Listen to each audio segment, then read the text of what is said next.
ভারতীয় জনতা পার্টি বনগাঁ সাংগঠনিক জেলার যুব মোর্চার উদ্যোগে মশাল মিছিলের আয়োজন করা হয় গাইঘাটা মোড় থেকে একাদশ ক্লাব পর্যন্ত।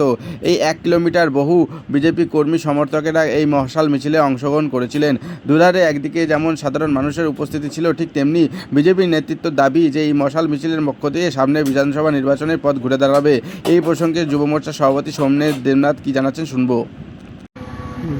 আজ আমাদের সাংগঠনিক যুব মোর্চার পক্ষ থেকে যুব সম্মেলন ছিল হরিণঘাটা বিধানসভায়।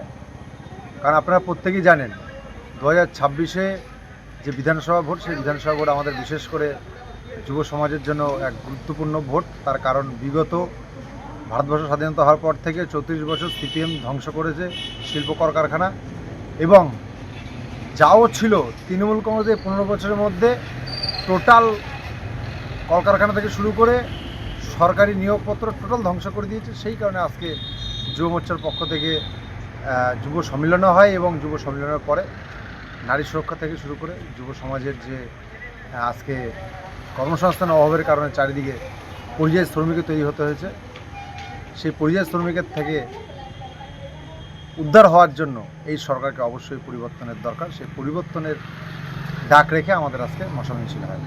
আমার নাম সৌমেন দেবনাথ, বনগাঁ সাংগঠনিক যুব সভাপতি।